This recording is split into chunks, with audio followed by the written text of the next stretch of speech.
Bienvenidas y bienvenidos a las y los seguidores de Contraportada y Entre Amigos de la radio Libre de Bruselas.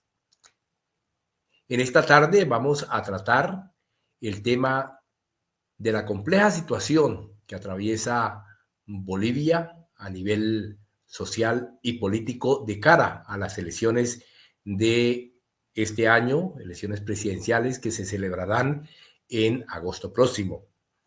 Desde el 2006 hasta 2019, Bolivia experimentó un crecimiento económico sin precedentes, conocido como el milagro boliviano, donde su economía creció 5 veces. Sin embargo, el impacto de la pandemia y la caída de su industria de extracción de gas han llevado al país a una situación crítica, con agencias de calificación de activos elevando la deuda a niveles alarmantes y un riesgo país que coloca a Bolivia justo por encima de Venezuela, que soporta 1.000 sanciones económicas.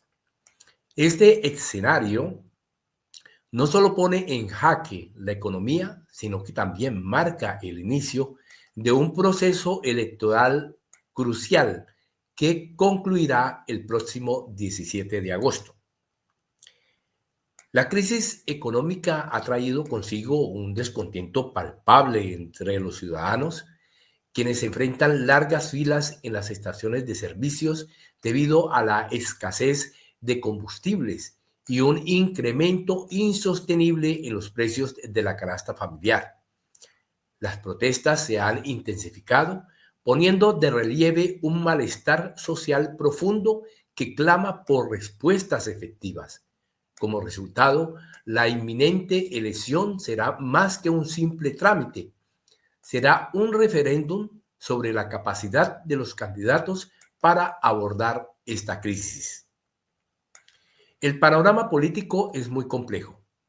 Las protestas y paros no cesan, sobre todo por el hecho de que a Evo Morales, el líder legítimo de los indígenas cocaleros y otros sectores que tienen gran influencia en el país, se le ha impedido por todas las formas la posibilidad de que sea candidato presidencial, lo cual ha polarizado la sociedad boliviana.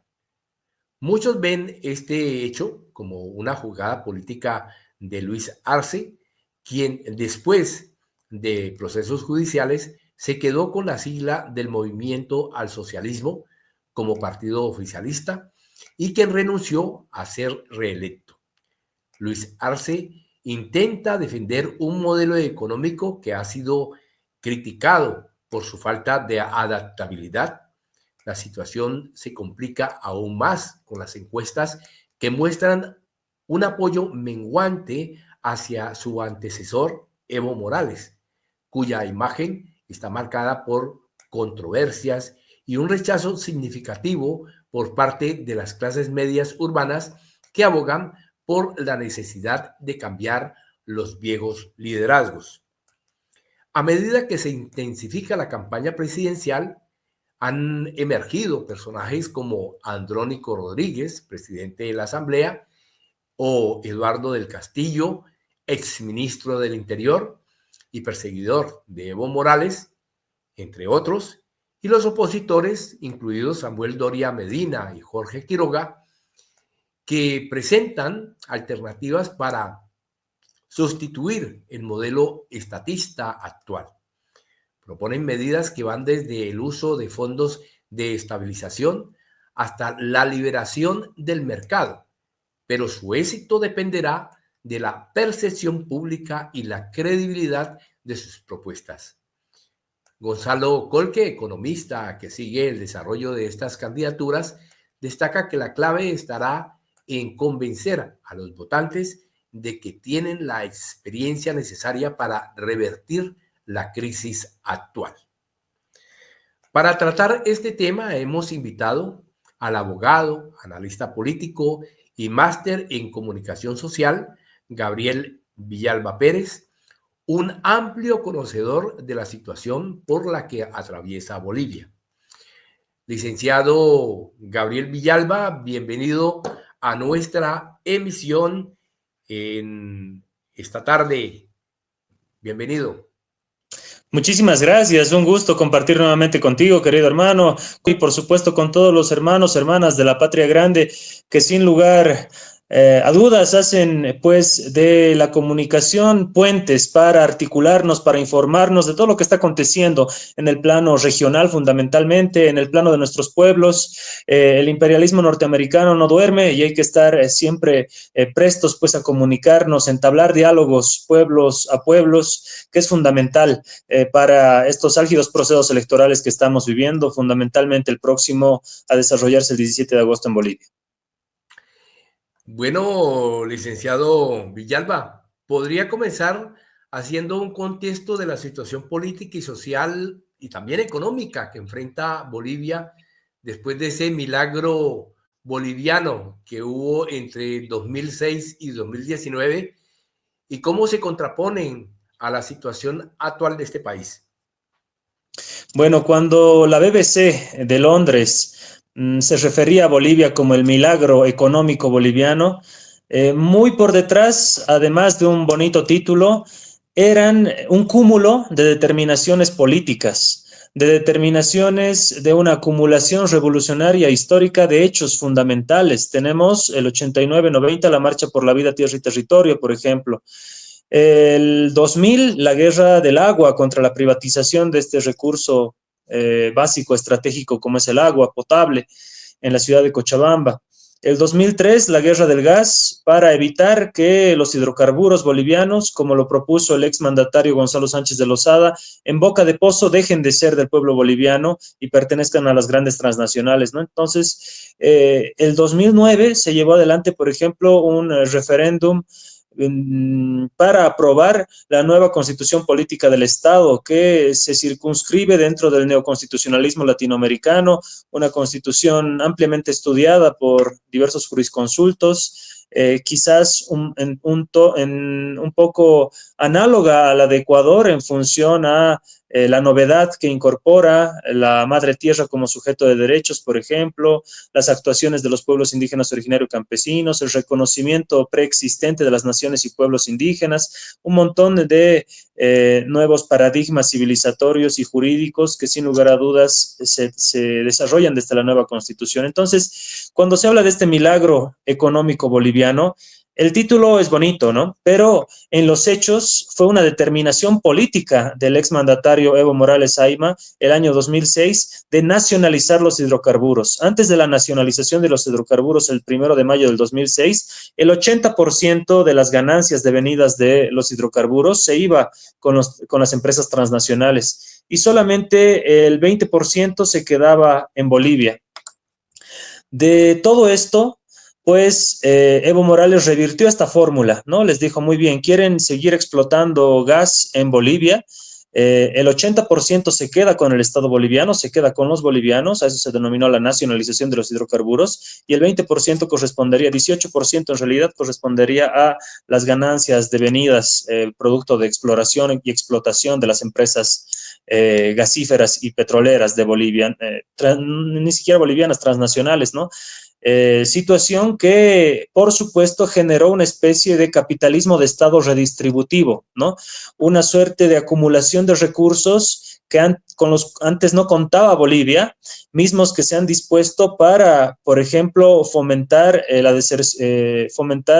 la lucha contra la deserción escolar a través del bono Juancito Pinto, un estipendio que se daba a todos los niños para que culminen su educación tanto primaria como secundaria, cosa que antes era común en Bolivia, que a los 10, 14 años los niños, las niñas dejen de estudiar para incorporarse a el mercado laboral, ¿no?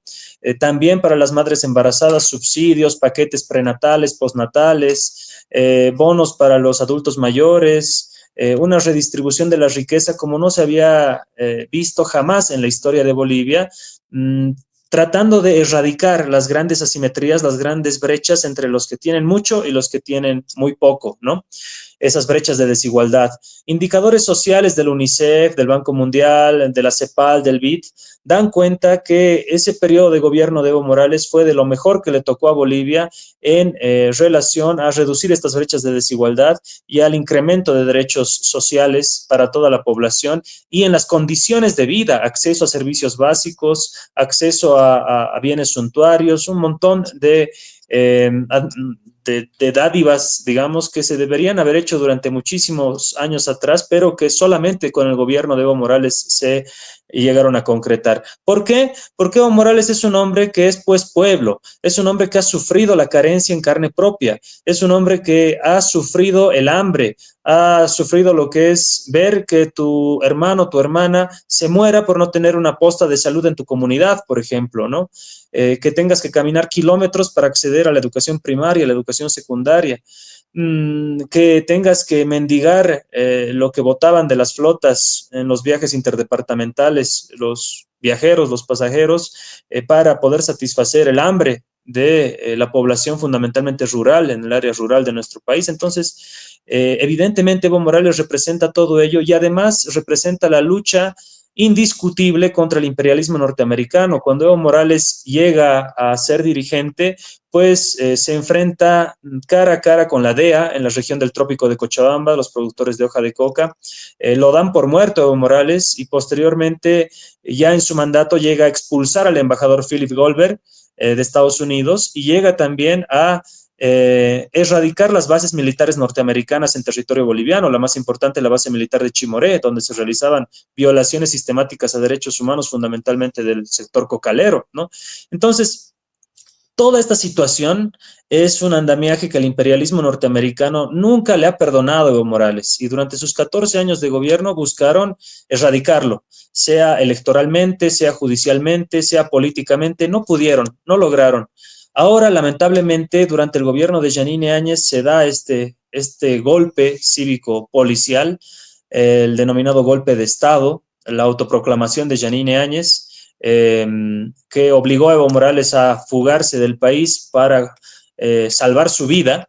Denuncias también de los propios pilotos, personal militar del Estado mexicano, que dan cuenta que este avión mexicano incluso pudo ser víctima de disparos que devenían de propio territorio boliviano en contra de la integridad física y la vida de Evo Morales. Esto da cuenta registros oficiales del Estado mexicano con relación a el traslado de Chimoré hacia México del propio Evo Morales, ¿no?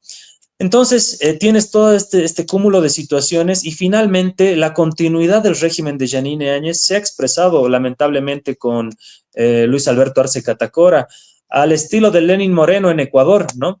Si nosotros recordamos Ecuador hace algún tiempo, con Rafael Correa, fundamentalmente yo he podido estar allá en Ecuador, he podido ver en carne propia aquel gobierno de Rafael Correa. Se tenía energía eléctrica, Ecuador tenía energía eléctrica para exportar incluso a los países vecinos. Con la actual situación ecuatoriana se están racionando hace algún tiempo, hace algunas semanas, meses atrás, estaba racionando la energía eléctrica, ¿no? Entonces, ¿qué pasó con ese modelo exitoso ecuatoriano? Tiene nombre y apellido. El destructor de aquel modelo, Lenín Moreno, claramente, ¿no? Lenín Moreno, que traicionó al movimiento de la Revolución Ciudadana, persiguió judicialmente a Rafael Correa y finalmente generó las condiciones para que Ecuador viva la crisis política actual. Todos se creen presidenciables, todos se creen vicepresidenciables. Lo mismo está pasando en Bolivia.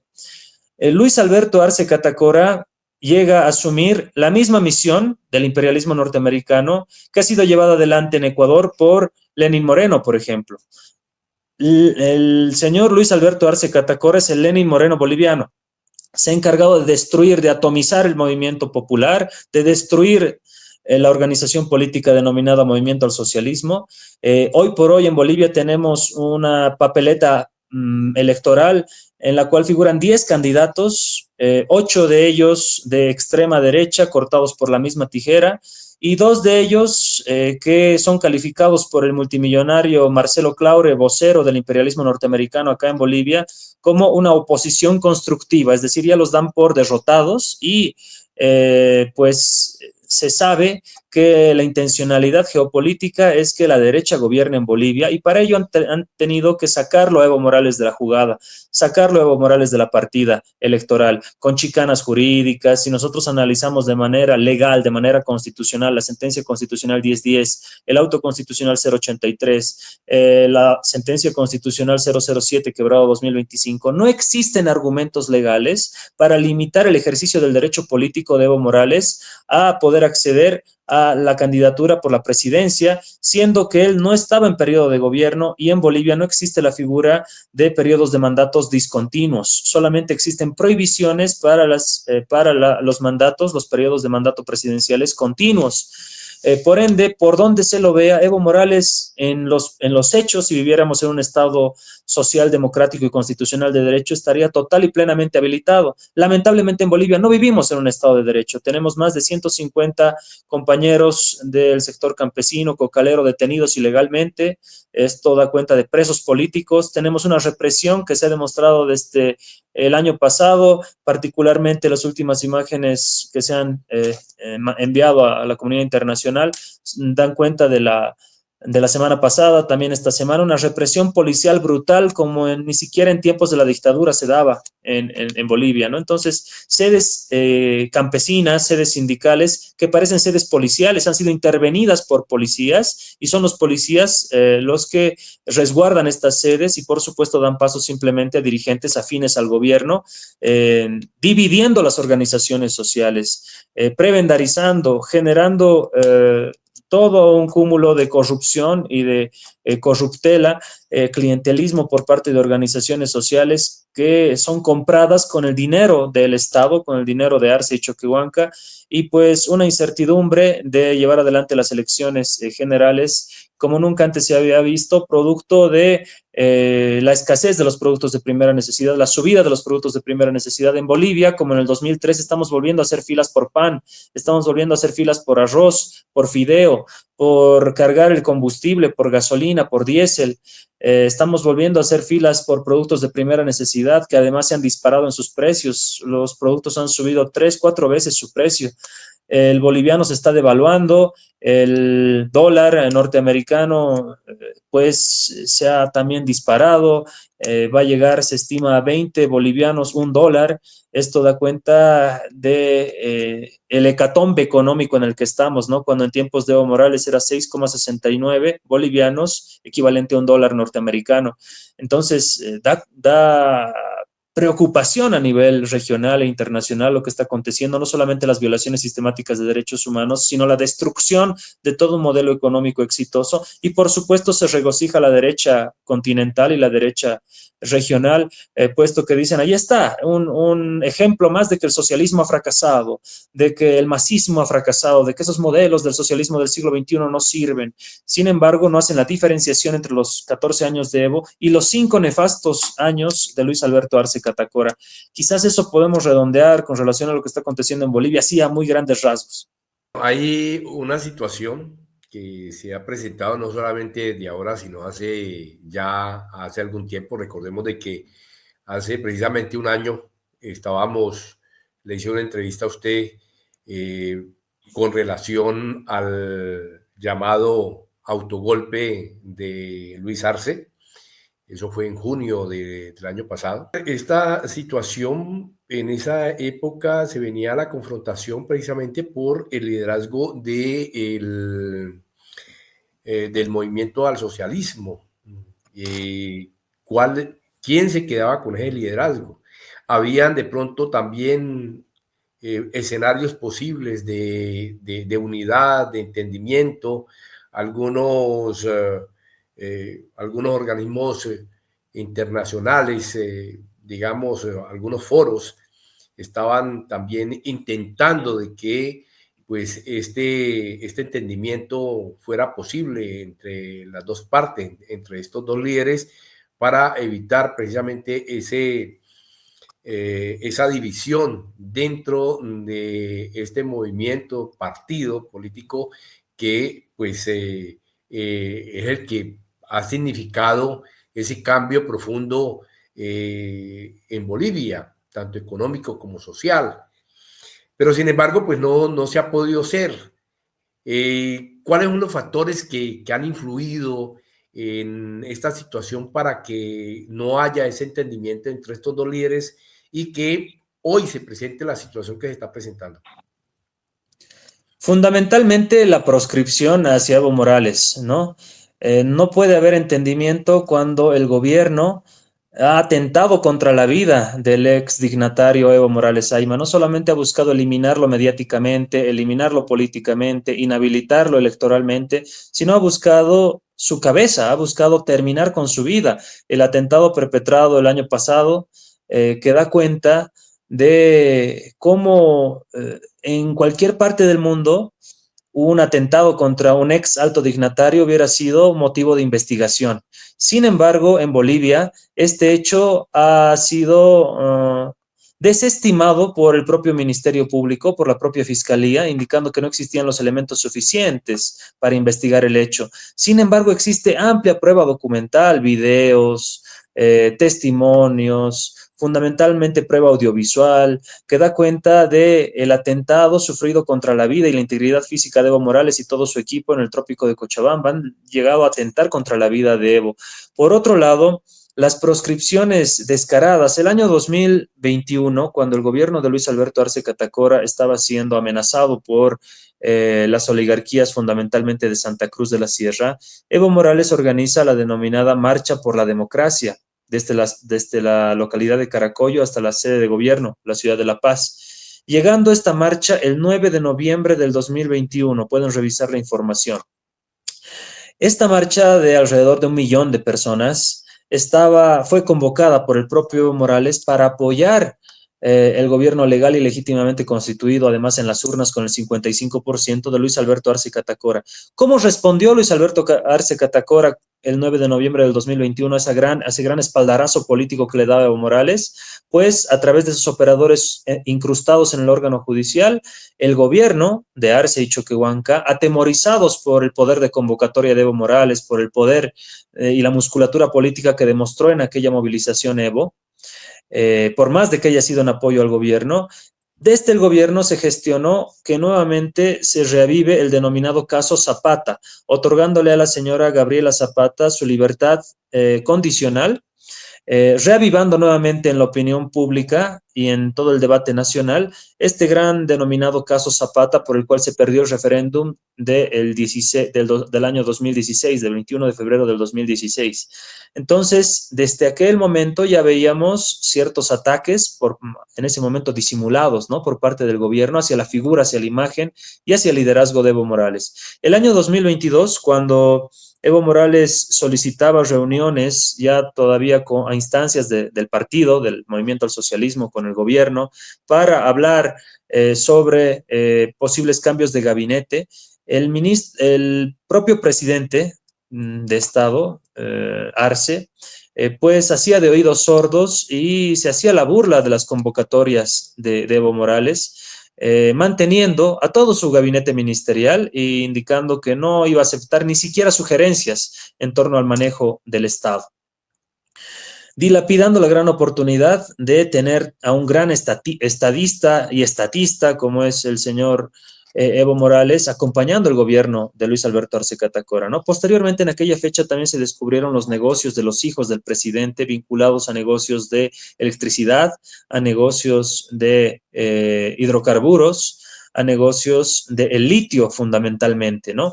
Entonces, la respuesta de Luis Alberto Arce Catacora hacia Evo fue: no se meta con mis hijos, ¿no?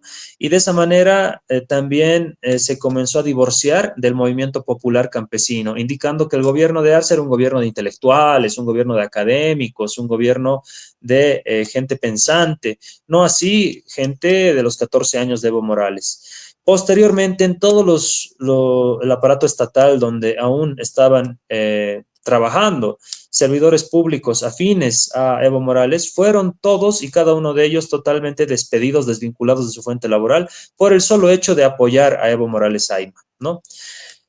Tenemos el año 2023 donde comienza esta batalla de judicialización de la política, esta batalla de lawfare contra la figura de Evo Morales. La sentencia constitucional 1010, quebrado 2023-S4, de 28 de diciembre del 2023, 3 días antes de que fenezca el mandato constitucional de los magistrados, miembros del Tribunal Constitucional Plurinacional de Bolivia, emiten una sentencia cuyo accionante era un señor postulante de las elecciones judiciales. El accionado era el vicepresidente del Estado y el petitorio tenía que ver con la restitución de derechos vulnerados por parte de la Asamblea Legislativa Plurinacional hacia este postulante a las elecciones judiciales.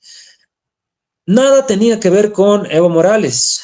Sin embargo, en la parte considerativa, en más de 80 hojas, una acción de amparo constitucional que se podía haber resuelto en 10, en 15 hojas máximo, típico de los instrumentos que utiliza el lawfare, sacan una sentencia constitucional de 80 páginas en las cuales, en la parte considerativa, en los considerandos, ya ponen a especularse sobre las reelecciones, los periodos de mandato, la continuidad de un candidato, si puede postularse, no puede postularse, si la reelección es un derecho humano, no es un derecho humano. Se ponen a hablar aspectos que nada tenían que ver con el petitorio de aquella acción de amparo constitucional y finalmente en el por tanto, que es la parte dispositiva de una sentencia constitucional, en nada se refería a Evo Morales o a los periodos de mandato continuos o discontinuos. Sin embargo, esta sentencia constitucional 1010 fue presentada como el gran instrumento judicial mediante el cual Evo Morales estaría inhabilitado y no podría ser más candidato. Como este instrumento jurídico no llegó a ser mediatizado, no llegó a incrustarse en la mediática en el sentido común de la población, recurrieron a otro instrumento, el auto constitucional 083, quebrado 2024, ya en un periodo donde los magistrados estaban ejerciendo sus funciones de manera ilegal, inconstitucional e ilegítima. Acá en Bolivia se los calificó como magistrados autoprorrogados del Tribunal Constitucional Plurinacional, ¿no? Estos magistrados, ya en su parte resolutiva de este auto constitucional, hablan de los periodos de mandato continuos y de los periodos de mandato discontinuos, tratando de modificar el artículo 168 de nuestra Constitución Política del Estado. En la Constitución Política Boliviana se establece el instituto de los periodos de mandato continuos y sus prohibiciones en el artículo 168, que en realidad no es solamente un artículo, es un instituto jurídico de regulación de los periodos de mandato continuo. Sin embargo, no existe en toda la Constitución boliviana el instituto jurídico de periodos de mandato discontinuos. No existe la discontinuidad de mandato o las prohibiciones para el ejercicio de la discontinuidad de mandato en toda la Constitución Política del Estado.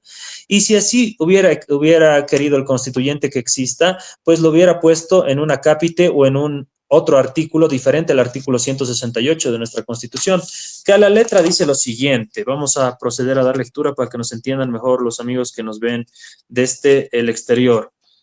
El artículo 168 de nuestra Constitución Política del Estado refiere a letra lo siguiente. El periodo de mandato de la presidenta o del presidente y de la vicepresidenta o del vicepresidente del Estado es de 5 años. Y pueden ser reelectos o reelectas por una sola vez de manera continua. Véase que se habla específicamente de los periodos de mandato continuos, no así de los periodos de mandato discontinuos. Sin embargo, los magistrados se inventan interpretaciones tratando de modificar el sentido de la Constitución Política del Estado, cuando nuestra Constitución, para su modificación total o parcial, también establece su mecanismo y está previsto en el artículo 411, nos indica la reforma total de la Constitución o aquella que afecte a sus bases fundamentales o los derechos, deberes y garantías o la primacía y reforma de la Constitución tendrá lugar a través de una asamblea constituyente originaria, plenipotenciaria, activada por voluntad popular mediante referéndum. La reforma parcial de la Constitución podrá iniciarse por iniciativa popular con la firma de al menos el 20% del electorado o por asamblea legislativa plurinacional mediante ley. La reforma constitucional aprobada por 2/3 del total de los miembros presentes de la Asamblea Legislativa Plurinacional. Cualquier reforma parcial necesitará referéndum constitucional aprobatorio. Por ende, estos magistrados lamentablemente se han inventado, cuando no es su función es simplemente la de interpretar, se han inventado, han modificado, han tratado de crear nuevos institutos jurídicos con el único fin de perjudicar la postulación de Evo Morales a la presidencia. Como tampoco les funcionó esto, se inventaron la sentencia constitucional 007, quebrado 2025, en la cual También se hace referencia a que la voluntad del constituyente era que no se repitan o no se perpetúe nadie en el poder, que nadie podía ser más de 3 veces autoridad. Y esto se aplica para Evo Morales, ¿no? Cuando los constituyentes no es que están muertos hace 10, 20 a 30 años, los constituyentes están vivos en Bolivia, ya que nuestra constitución es del 2009, y en todo caso se debía haber consultado las actas, las sesiones y los documentos oficiales de la Asamblea Constituyente para tomar esa clase de determinaciones. Por ende, además del principio universal del derecho de la irretroactividad de la norma, todas estas disposiciones constitucionales que te he hablado no podrían aplicarse hacia atrás, hacia los actos pasados de Evo Morales. Todo tendría que aplicarse para lo venidero, motivo por el cual, por el principio de irretroactividad de la norma previsto también en el artículo 123 de nuestra Constitución, Evo Morales y cualquier otro candidato a la presidencia estaría total y plenamente habilitado para participar de las elecciones generales del 2025. Sin embargo, desde el gobierno han hecho absolutamente todo para proscribirlo. También le quitaron la sigla. Partido con el cual Evo Morales trataba de participar, por ejemplo, Frente para la Victoria, era observado, su personería jurídica era descartada hasta el final, ¿no? Entonces, es una clara, flagrante y además sin vergüenza persecución que han tenido desde el Ejecutivo para cerrarle todos y cada una de las posibilidades electorales a Evo Morales. Y por supuesto, ante eso no puede haber ninguna clase de reconciliación, ya que el gobierno de Luis Alberto Arce Catacora, junto con el resto de actores políticos tradicionales opositores a Evo Morales y al Bloque Nacional Popular, han hecho ya un acuerdo explícito por el cual se están repartiendo el poder, ya que el único requisito es que no participe Evo Morales. Aquí entre todos nos aseguramos que no participe Evo, porque es el único que piensa diferente a nosotros. Por ende, nos aseguramos el poder. Y ellos saben que no van a tener la silla presidencial, pero están apuntando a tener ciertas cuotas de poder y volver a los tiempos del neoliberalismo, de aquella democracia pactada, aquella democracia del sistema de partidos neoliberales, de la conformación de coaliciones y megacoaliciones para el ejercicio del poder, ¿no? Entonces, lamentablemente, esa es un poco la cronología de hechos y de acontecimientos en contra de la voluntad popular. Piensan que proscribiendo a Evo Morales proscriben a un hombre. No, proscriben a un personaje que representa la voluntad de millones y millones de personas que quieren ejercer su voto por él. Están proscribiendo el derecho colectivo de representación de muchísimas personas, no solamente de Evo Morales, ¿no? Más allá de la represión, más allá de los presos políticos, más allá del estado de conformación de un terrorismo de Estado que se ha generado en Bolivia de la mano de los aparatos coercitivos y coactivos del Estado. Recientemente, la Cancillería boliviana ha realizado una denuncia a nivel internacional en contra de Evo Morales. Esto es una disparate, porque en ninguna parte del mundo, ni en el sistema interamericano de derechos humanos, ni en el sistema internacional de derechos humanos, un Estado demanda a una persona natural. Siempre es al revés, siempre son las personas naturales cuando han sido vulneradas por instituciones estatales gubernamentales las que pueden seguir un proceso a instancias dentro del sistema interamericano de derechos humanos o dentro del sistema internacional de derechos humanos. Las personas contra los estados, no todo un estado y sus instituciones contra las personas. Además de eso, Evo Morales tiene más de 14 procesos penales en su contra, iniciados por personeros, asesores y abogados del gobierno de Luis Alberto Arce Catacora, además de ministros. Entonces, por donde se lo vea, existe una proscripción del indígena, ¿no? Una proscripción del indio, que no vuelva más el indio de Evo Morales al poder. Ese es el sentido que se está jugando en Bolivia, por supuesto con directrices desde Estados Unidos.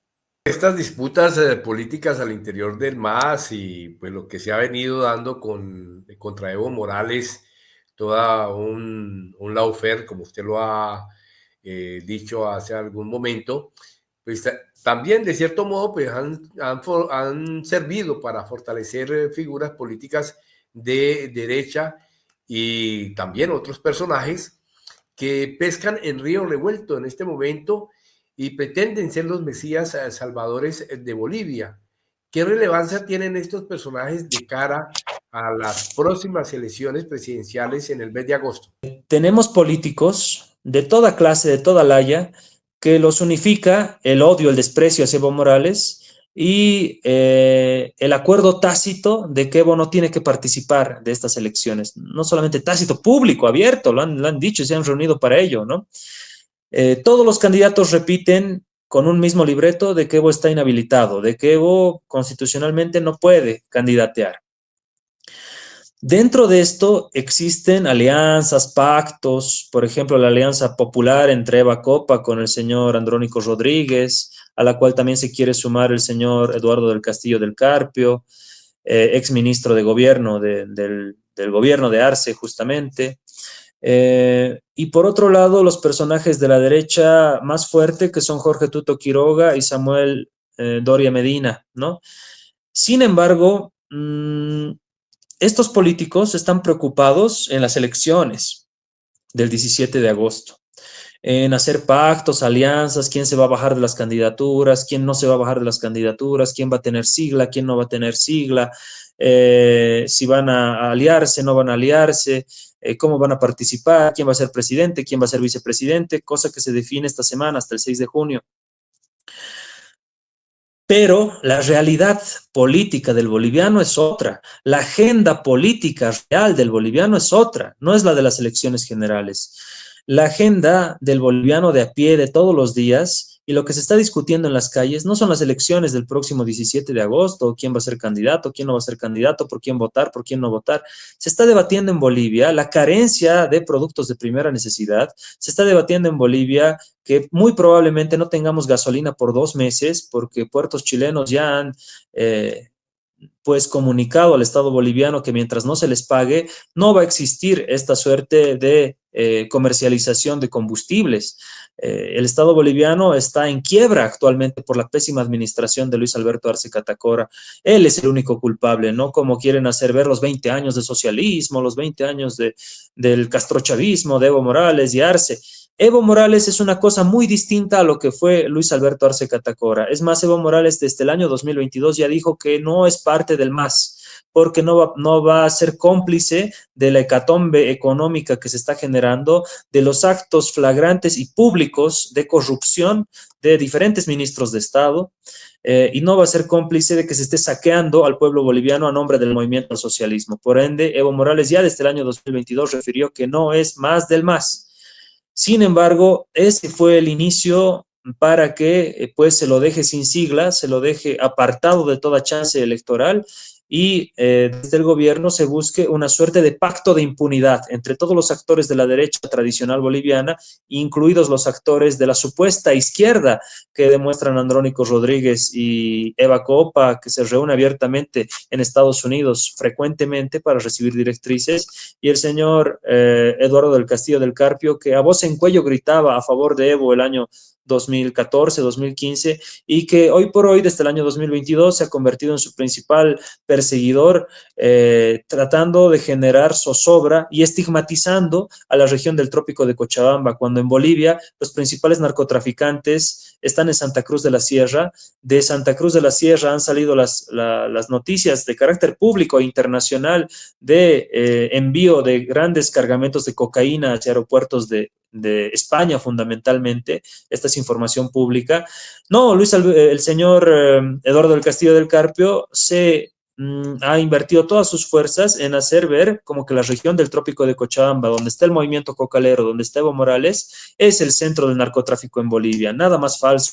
El narcotraficante uruguayo Sebastián Marcet vivió en Santa Cruz de la Sierra como un príncipe, con la protección que le brindaba el Ministerio de Gobierno, amigo personal de este cúmulo de actores políticos empresariales en Santa Cruz de la Sierra. Y sin embargo, el ministro y desde el gobierno se sigue repitiendo y se sigue replicando que el narcotráfico está en el trópico de Cochabamba, ¿no? Estigmatizando esta región. ¿Por qué? Porque esta es la región del centro político de combate hacia este gobierno.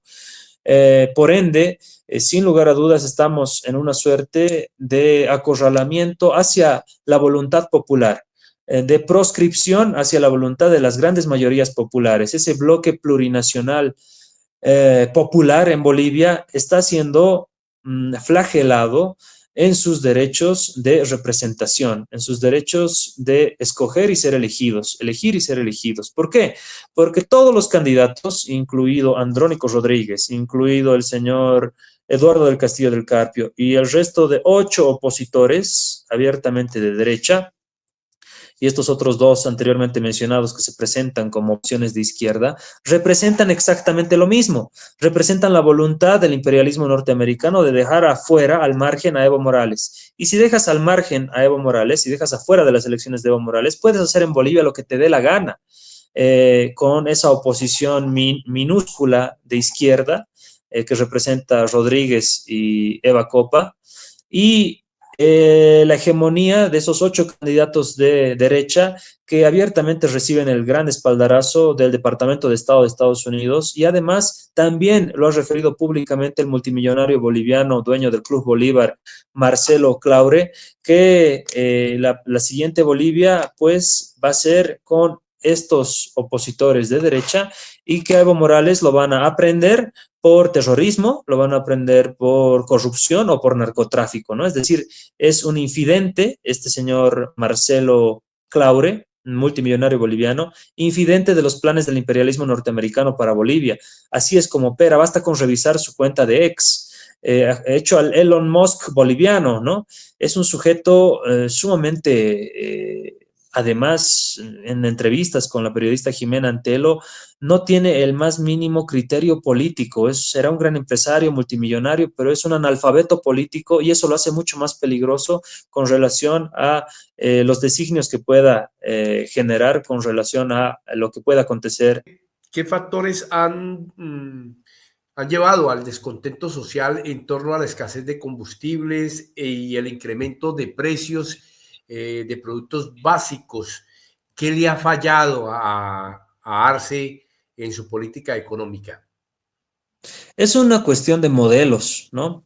El modelo sociocomunitario productivo de 14 años, lo vuelvo a decir, el dueño no es una persona, el ideólogo no es una persona, es un cúmulo de luchas sociales, y es una construcción colectiva de un modelo basado en la redistribución de la riqueza devenido de la nacionalización de los hidrocarburos, pero también en la fuerte inversión de los sectores productivos estatales como una forma de dinamización de la economía. Es decir, el motor de la economía en Bolivia era el Estado, y como Estado, los privados pues también se dinamizaban con las inyecciones económicas, en este esquema económico boliviano. Sin embargo, a pesar de que Luis Alberto Arce Catacora se ha autoproclamado como el creador del modelo social, comunitario, productivo, el ideólogo de ello, en los hechos no lo ha aplicado. En los hechos es un modelo neoliberal el aplicado por Luis Alberto Arce Catacora. ¿Por qué? Porque da cuenta de una reducción, y me atrevería a decir, no es algo errado, es algo que se ha realizado a propósito. Ha disminuido el poder de dinamización de las empresas estatales.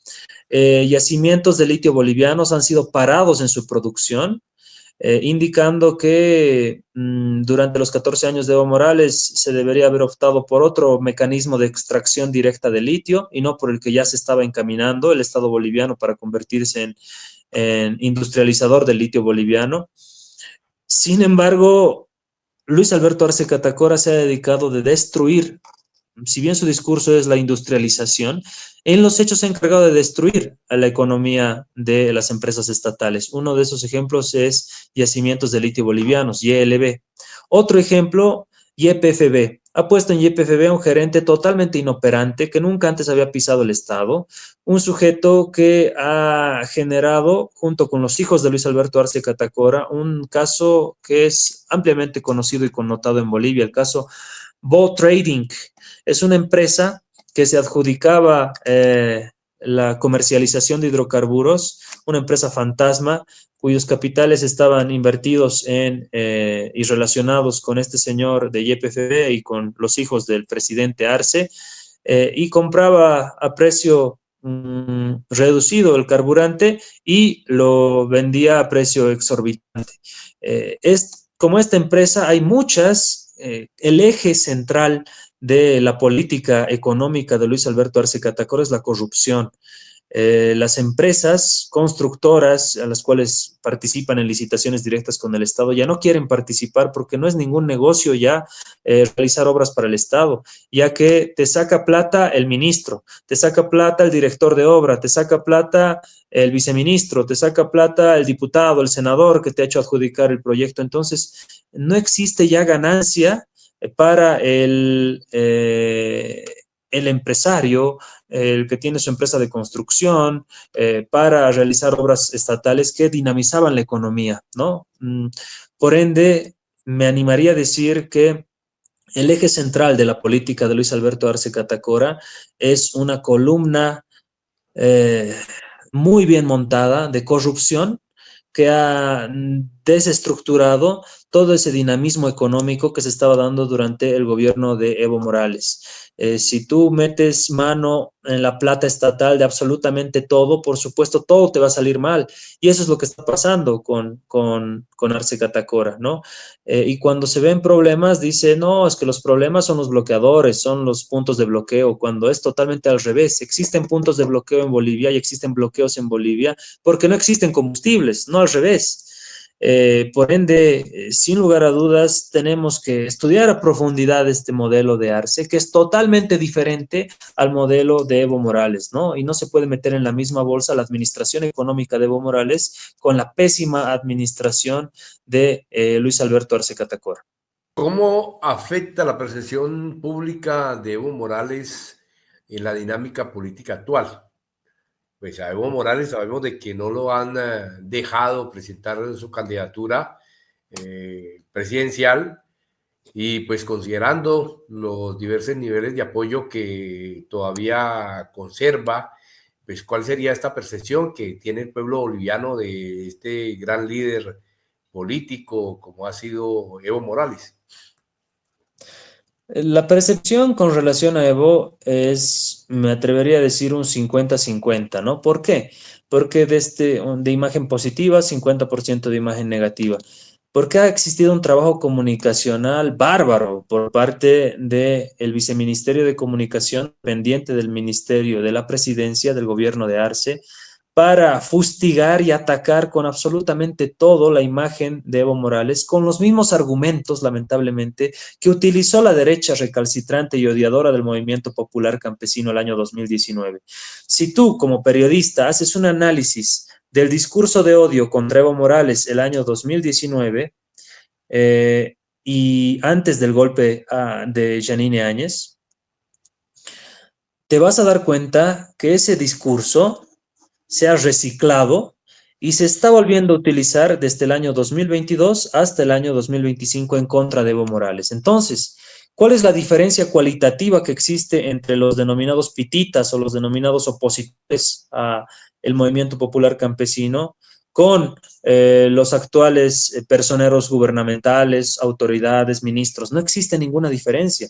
Se podría decir que los pititas o los odiadores de Evo Morales, los odiadores del sujeto histórico indígena originario campesino, ahora están en el gobierno porque manejan el mismo discurso de odio.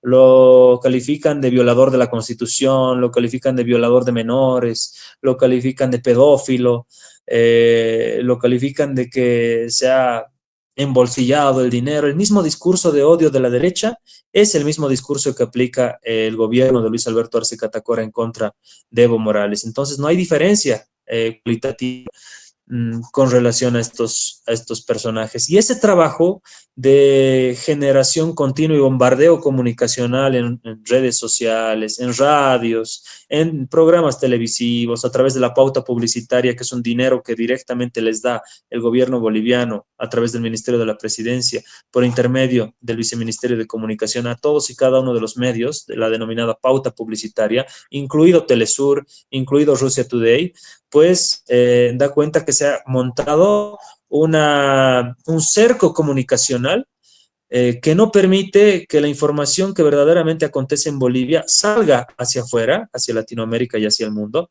pero tampoco permite que la comunidad internacional pueda tener acceso real, verídico, concreto a lo que verdaderamente está pasando en Bolivia.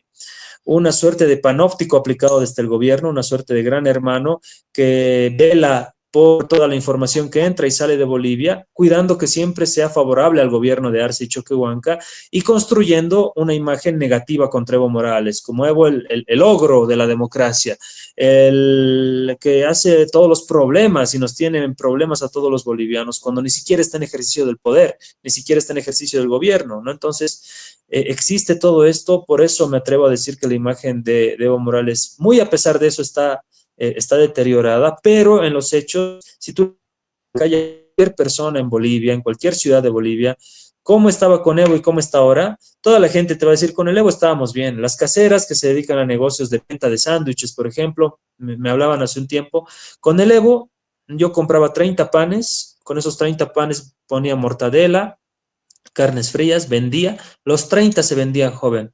Con Arce apenas estoy comprando 10, 12 panes y apenas estoy vendiendo 8, en el mejor de los casos. Mal me está yendo, con el Evo estábamos bien. Ese es el sentimiento popular de la gente que se materializa en esa comparación simple entre lo que pasaba con Evo, cómo estábamos con Evo Morales y cómo estamos ahora con Arce. Y dentro de ese discurso, claro, cuando el gato no está, los ratones bailan, dice, ¿no? Apartándolo a Evo Morales de la contienda electoral, ahora todos se creen presidenciables, todos se creen vicepresidenciables, todos creen que pueden salvar a Bolivia, todos se creen salvadores del Estado Plurinacional de Bolivia.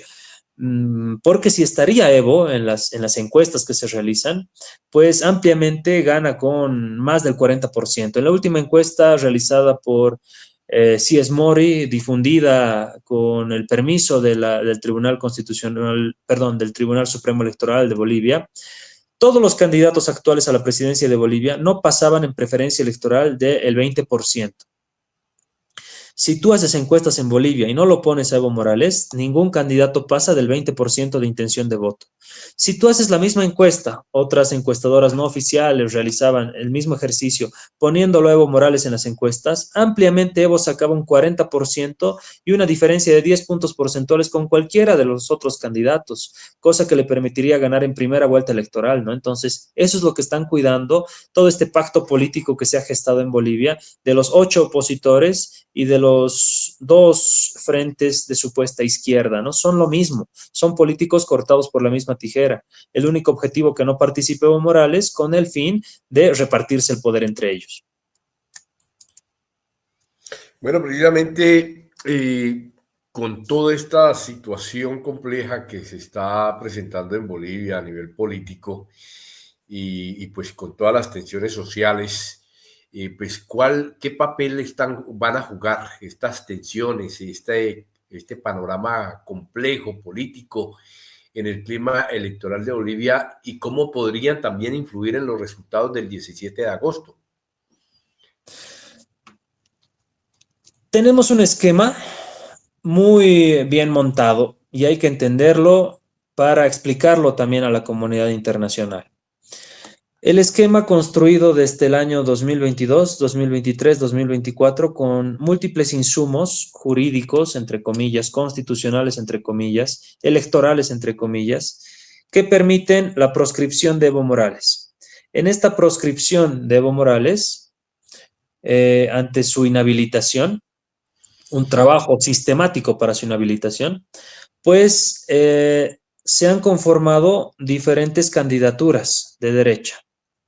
Esas candidaturas de derecha son 8 candidaturas que representan aquella vieja oposición a Evo Morales con los viejos argumentos con los cuales también combatían contra Evo Morales y que en ningún momento le pudieron ganar ni una sola contienda electoral. Y por otro lado, tienes 2 actores políticos, bueno, podemos sumar un tercero, el exministro de Gobierno, el actual presidente de la Cámara de Senadores y la actual alcaldesa del Alto, Eva Copa, Andrónico Rodríguez, Eduardo del Castillo, que se presentan como opciones de izquierda. Sin embargo, estas 8 candidaturas de derecha y esas supuestas 3 candidaturas de izquierda son parte de un mismo esquema. El esquema consiste en repartirse el poder, volver al sistema de coaliciones y megacoaliciones. No importa en realidad quién gane. No importa si gana los que tienen opciones de ganar son Jorge Tuto Quiroga en las actuales circunstancias o el señor Samuel Doria Medina. No importa que cualquiera de los dos gane, el esquema sigue en pie y se mantiene incólume. Para ello van a tener una oposición, como ya lo ha mencionado el señor multimillonario Marcelo Claure, una oposición constructiva. Así es como lo ven a Andrónico Rodríguez, que es la figura más fuerte de estas tres de supuesta izquierda. Es decir, vas a tener una oposición funcional al esquema planteado ya desde el principio. Entonces, ¿qué vemos en Bolivia? Sin hacer futurología, sino haciendo análisis, que la derecha, en el actual estado de las cosas, la derecha tranquilamente podría ganar. Si no es en primera vuelta, en una segunda vuelta se podrían aliar estas 8 fuerzas y ganar electoralmente la contienda electoral, teniendo una oposición paupérrima, muy reducida en Andrónico Rodríguez. Motivo por el cual empezarían los ajustes económicos en Bolivia, al estilo de Argentina. Sin embargo, los bolivianos no somos iguales a los argentinos, ¿no? Al boliviano se le toca el bolsillo y comienzan los problemas. Por ende, va a ser muy difícil que las medidas que se plantean desde la derecha de ajustes económicos, de dolarización de la economía, por ejemplo, en muchos casos, de levantar la subvención de los carburantes, se puedan aplicar en los hechos. Eso decantaría en, por supuesto, convulsiones y, por supuesto, nuevas elecciones generales. En esas nuevas elecciones generales, evidentemente, tendría que participar ya Evo Morales con una nueva sigla que está en construcción en este momento. No alcanzó el tiempo electoral para que se pueda presentar en estas elecciones, pero con cualquier sigla, con cualquier color, participando Evo Morales en nuevas elecciones, pues ganaría abiertamente y tendría el suficiente apoyo en la Asamblea Legislativa Plurinacional para poder llevar adelante reformas verdaderamente estructurales que un poco nos retrotraigan a ese modelo económico exitoso desarrollado por el propio Evo Morales, ¿no? Entonces, esa podría ser una de las salidas a esta crisis. Ahora bien, la gente que está movilizada ya no pide que Evo se habilite. La gente movilizada pide que renuncie Luis Alberto Arce Catacora, que se vaya por inútil, por incompetente, ya no lo aguantan más. Ya colmado la última gota que derramó el vaso con este último desabastecimiento de combustibles. Por ende, la movilización ya ha pasado a solicitar la renuncia de Arce. En esa eventual renuncia de Arce, asumiría Choquehuanca. Si también renunciara, asumiría Andrónico Rodríguez. Si también renunciara, asumiría el presidente de la Cámara de Diputados. Y este último tendría que convocar elecciones en el plazo de 90 días. En esas elecciones de 90 días, sí o sí tendrían que participar todos los actores políticos, incluido Evo Morales. En esa democracia amplia, también ganaría Evo Morales por la amplia preferencia electoral que tiene. Entonces, por donde se lo vea, la salida ha dejado de estar ya en el tapete o en el debate de la política formal y ha pasado a la política de las calles, a la política de las movilizaciones y a la política de las presiones reales en contra de un régimen que está pues atentando contra la economía básica de las familias bolivianas. ¿Hay la suficiente fuerza social en este momento para presionar que esos escenarios que usted ha planteado puedan ser posibles, o al menos para que se replanteen o aplacen las elecciones presidenciales del mes de agosto? El gobierno ha amenazado con el uso de la fuerza pública y con el uso de las Fuerzas Armadas con tal de llevar adelante las elecciones generales. Saben que no tienen un mejor escenario posible para apartar de su camino a Evo Morales. Entonces, el discurso gubernamental es que no importa que hayan movilizaciones, no importa que pidan lo que pidan, como hoy por hoy las movilizaciones están pidiendo la renuncia del presidente.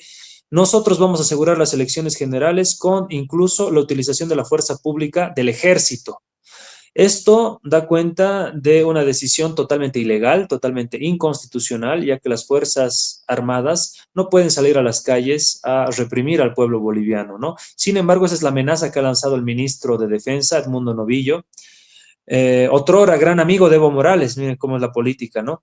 Todos los amigos, todos los políticos que son algo en Bolivia gracias a Evo Morales, ahora resulta que son sus principales enemigos, con el único fin de conservar los carguitos que les dio Luis Alberto Arce Catacora o David Choquehuanca, ¿no? La política de la traición. Se ha evidenciado estos últimos años en Bolivia.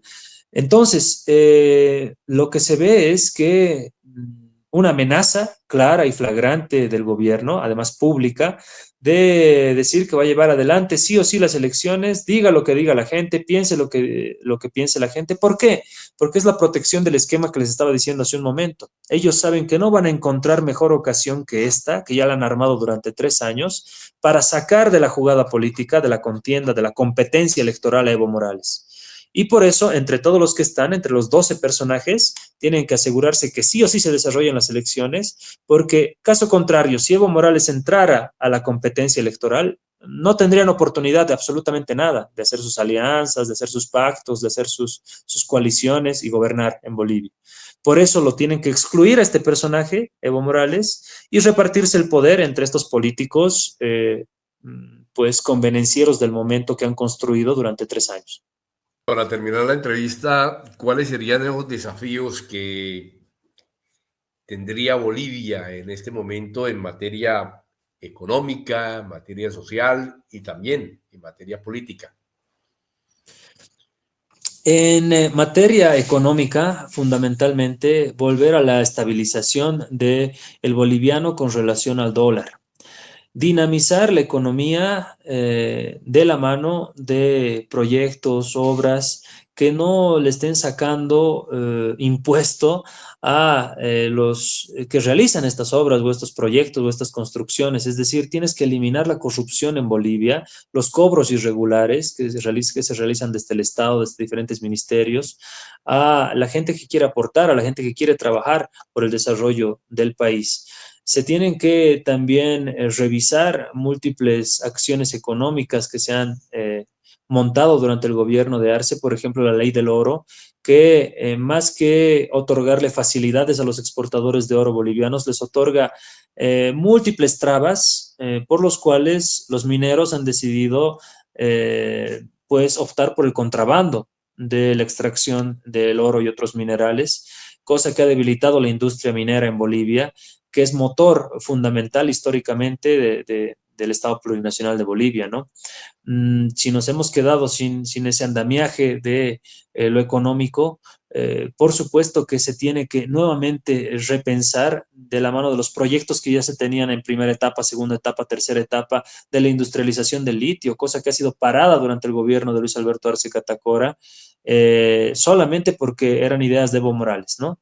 Evo ya ha propuesto múltiples soluciones económicas, ha realizado 2 encuentros nacionales para recabar propuestas económicas, propuestas sociales, proyectos sociales, propuestas de país a mediano, corto, largo plazo, soluciones que se tienen que plantear de manera inmediata, ajustes que tienen que hacerse en el plano económico, financiero. Sin embargo, porque era un candidato, el único que se ha dedicado a hacer esto, por eso también lo hicieron todo para proscribirlo, ¿no? Entonces, la idea de las elecciones en Bolivia sin Evo Morales, a la gente les resulta elecciones vacías, elecciones huecas, elecciones sin sentido, ya que el resto de candidatos representan lo mismo y van a aplicar exactamente lo mismo. Las esperanzas están puestas en Evo Morales y sin lugar a dudas será el movimiento popular, campesino, en las movilizaciones, en las carreteras, el que definirá el destino del país y no así una juntucha de políticos que se han dedicado a proscribir a Evo porque saben que esa es la única alternativa, la única opción para tener una cuota de poder en el próximo gobierno ligado a los intereses geopolíticos del imperialismo norteamericano. Eso está totalmente clarísimo. Las reuniones de estos opositores en Harvard, por ejemplo, en la Universidad de Harvard, las reuniones que realizan todo el tiempo con el proyecto Bolivia 360 del multimillonario boliviano Marcelo Claure, dan cuenta que ya de manera descarada el imperialismo norteamericano está imponiendo su agenda en Bolivia. Y estos personajes son los simples cipayos que materializan esa agenda imperialista en Bolivia. Bueno, quisiera agregar algo más a esta entrevista. Simplemente agradecerte por el espacio y pues presto a futuras ocasiones, esperemos tengamos en Bolivia mejores días y de la mano del verdadero pueblo, de la mano de la gente comprometida con la dignidad nacional, con volver esos tiempos dorados donde Bolivia era un referente económico y donde teníamos absolutamente todo en el país. Esa es la esperanza que nos mantiene para pelear por la lucha del poder y por que todos tengamos mejores días en Bolivia. Sin lugar a dudas, muchísimas gracias por este espacio que es importante, por todo este cerco comunicacional que te había narrado. El periodismo desde afuera es fundamental para romper con esta mentira que imponen los medios hegemónicos de comunicación en Bolivia sobre lo que está pasando verdaderamente en mi país. Muchas gracias. Bueno, a usted, licenciado Gabriel Villalba, por tener la amabilidad de aceptar esta entrevista para la revista Contraportada Digital, una revista nueva de análisis político a nivel de América Latina, y también para nuestra emisión de radio Entre Amigos, en la radio El Libre de Bruselas. No me resta más que desearle muchos éxitos en todas sus labores cotidianas y profesionales.